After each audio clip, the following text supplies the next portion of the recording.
আমি আজকে এসেছি হাফিজুর ভাইয়ের পানের বরজে। পান চাষে কীভাবে সফলতা অর্জন করতে হয় আর পান চাষে কোন পদ্ধতি অবলম্বন করলে সফলতা অর্জন করতে হয়, কী কী সার কীটনাশক দিলে সফলতা অর্জন করতে হয়, বিস্তারিত আলোচনা করব। আশা করি আপনারা আমার সঙ্গে থাকবেন। ভাই, পান খেতে আজকে কী কাজ করছেন? এই পান ভাঙছি আর ওই পাশে বরজ নামাচ্ছে, ওই যার বলে বাংলায় বান্দা বা নামানো। আপনারা কোন জাতের পান? আপনার এটা রয়েছে হাইব্রিড এলসি আর ওটা হচ্ছে ঝাল এ- পাশেরটা। এর ভিতরে মূল্য বেশি কোনটা, মূল্য দুইটারই ভালো, চাহিদা কোনটার? চাহিদা এইটার বেশি, এই এলসি। পান চাষ করতে হলে শুরু থেকে কী কী কাজ করতে হয়? শুরু থেকে বলতে আপনার যখন লাগানো হয়ে যাবে বুঝলেন, হ্যাঁ। লাগানো হয়ে যাওয়ার পরে যেই এই যে কাজ চলছে ধাপে ধাপে এই কাজ হয়। এখন এর বিভিন্ন রকম রোগ বালাই আছে। এই যেমন কী রোগ? এই যেমন এই যে বানছি, মনে করেন এতে আমি স্প্রো দিয়ে দেবো, রিভার্স দেবো আর ম্যানসার। এই 20 লিটার ব্যারেলে আপনার আছে ম্যানসার 100 গ্রাম 3 ভাগ করব, আর রিভার্স দেবো 2 মুকুটি ওই 20 লিটার পানিতে কিংবা 18 লিটার দিয়ে গুঁড়া দিয়ে স্প্রো করে দেবো। দেওয়ার পরে যে এবার মনে করেন মাথায় লাগে শোষক পোকা। শোষক পোকাটা হলো আপনার শোষক বা চোষক, এই দুটোই, যেগুলো পানের পাতার রস খেয়েই আপনার আছে পাতা ঠুঙা বানায় ফেলায়, যা বাজারে বিক্রি হবে না। ওর জন্যই আমরা ব্যবহার করি ইমিডাক্লোরোপিড গ্রুপ, আছে আপনার 20 লিটারে 4 মিলি অর্থাৎ 4 গ্রাম।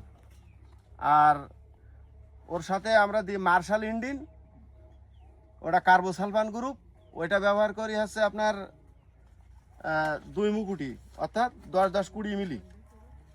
আর আপনার ওর সাথে আমরা মেনকোজেব ম্যাটারাক্সেল অর্থাৎ যেমন সিনজেন্টা কোম্পানি রয়েছে, আপনার আছে ওই রিডোমিল, যেমন অটো কোম্পানি রয়েছে ম্যাটারিল, এই সমস্ত। এটা হলো ছত্রাকনাশক, যেমন পচা রোগ লাগে বুঝলেন। জি, পচা পচা রোগ যখন লাগে তখন কী কী কাজ করতে হয়? ওই পচা রোগ যাতে না আসে ওর জন্যে আমরা এই মেনকোজেব ম্যাটারাক্সেল গ্রুপ, তারপরে আপনার কার্বনডাজিম গ্রুপ, তারপরে আপনার আছে কপার গ্রুপ, এটা পদে পদে যাতে এই রোগগুলো খেতে না আসে। আমাদের খেতে দেখেছেন এক পিস কোনো জায়গায় পচা নেই, আর কালার হবে সুন্দর। আর মনে করেন যখনই আমি মাথা দিয়ে স্প্রে দেবো তখন ওর সাথে অ্যান্টাকল দিলে হবে, এই বায়ার কোম্পানির অ্যান্টাকল ও দিলাম মাঝে মধ্যে। তারপরে আপনার এর পরের চালান আবার দিলাম আপনার কাছে দেখা যায় ব্যারেলে 80 গ্রাম করে থিউপিট দিলাম। তাহলে এই খেতে কোনো দিনই জন্য পোকা আসবে না। পানের পাতা আকর্ষণ হয়, সুন্দর হয় কী কী কাজ করলে? ওই ওই ওই যা যেগুলো বললাম আমি, এইগুলোই দিতে হবে। এইগুলো দিলে এই যে পানের কালার দেখেছেন, এই কালার শুধু এই একটাই কারণে ওই সমস্ত আমরা ব্যবহার করি। কিন্তু অন্য অন্য চাষি যারা আছে এরা বোঝে না, এর ওরা লাগালো কিছুদিন পরে যেই মনে করেন এই নষ্ট হওয়া শুরু হয়ে গেল। এই কারণে এগুলো জানতে হবে, জানতে পারলে আর এই সমস্যাগুলো হবে না। আপনি বেশি রাসায়নিক সার দেন নাকি জৈব সার দেন এখানে? জৈব জৈব সারের কাজ কি? জৈব সারে কাজ হলো আপনার রোগ বালাই আসে কম। আপনার আছে বরজের দীর্ঘদিন, মনে করেন এই বরজটা আপনার আমি লাগাইছি ধরো আজ 10 বছর চলছে, এখনো ধরো 10 বছর চলবে, তো এইভাবে যৌবন বয়স থাকবে। এবার যখন আপনি রাসায়নিক সার ব্যবহার করবেন তখন আপনার খেতে রোগ বালাই আসবে, আর বেশি দিন টেকসই হয় না। খৈল ব্যবহার করা পড়ে বেশি। আপনার এই পানের বরজের বয়স কত বছর? 10 বছর। আপনি কত বছর চাষ করছেন? এই 10 বছরই। যারা নতুন চাষি হুম। তারা প্রাথমিক পর্যায়ে কোন কাজগুলো করবে? আপনার ওর জোন আলাদা বলেন, মনে করেন বাঁশ কিনতে হবে, যার বাংলায় বলে খুপা। এই এক এক জিনিসই এক এক নাম আছে, এক এক এলাকায়। বাঁশ কিনতে হবে, তার কিনতে হবে, কিনে এবার কাজ শুরু করে দিতে হবে। যারা পারে তাদের দিয়েই করে নিতে হবে। নিলে সার মাটি কোনগুলো বেশি দিবে? সার মনে করেন রোয়ার আগে আপনার চাষে 1 বস্তা টিএসপি যাবে, মনে করেন 33ই 1 বস্তা টিএসপি যাবে।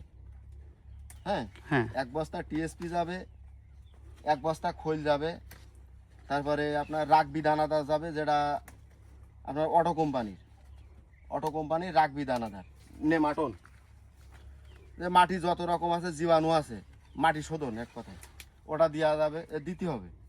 তারপরে আপনার এই যে মেনকোজে গ্রুপের যে পাউডার, এই পাউডার মনে করেন ওই ক্ষেত্রে আছে 500 গ্রাম যাবে, কপার যাবে, এইগুলো দিয়ে ওই মাটিটা তৈরি করে নিয়ে বরফ সেজে বরফ পুতলি ওই বরফটা আপনার রোগ বালাই হবে না বা ভালো হবে। পান খেতে জানুয়ারি থেকে ডিসেম্বরের ভিতরে কোন সময় বেশি রোগ ব্যাধি আসে? এই রোগ ব্যাধি আসে আপনার এই জুন জুলাই মাসে। এই জুন জুলাই মাসে, এখন যে মাস চলছে এই ধরো বাংলায় আছে এখন আষাঢ় মাস, এই টাইম রোগ বালাই আসে বেশি পচা। এখন আমাদের কি সতর্কতা অবলম্বন করতে হবে? সতর্কতা হলো আপনার এই যে বরজ বানছি, এই ধরো মনে করেন বানছি এবারে স্প্রো ওই আপনার ওই কার্বন ডাজিম আর মেনকোজেব গ্রুপের পাউডার আর ওর সাথে সিনজেন্টা কোম্পানির রিভাজ, এই দুটো একত্রিত করে গুঁড়া দিয়ে মাথা দিয়ে দিয়ে দিলি এই রোগ বালাই আর থাকবে না। এই মনে করেন যে আজকে দিলাম কিন্তু 15 দিন পরে একবার দিলাম, তারপরে যে 1 মাস পরে একবার দিলাম, এই যথেষ্ট। পান চাষ করে লাভবান হওয়া যায়? অবশ্যই অবশ্যই। অনেকে বলে লাভবান হওয়া যায় না। কিরা কইছে ওটা ভুল। এই আমি যেভাবে বলছি যদি এইভাবে যদি পরিচর্যা করে আমাদের মতন তাহলে ইনশাল্লাহ সে লাভবান হবে।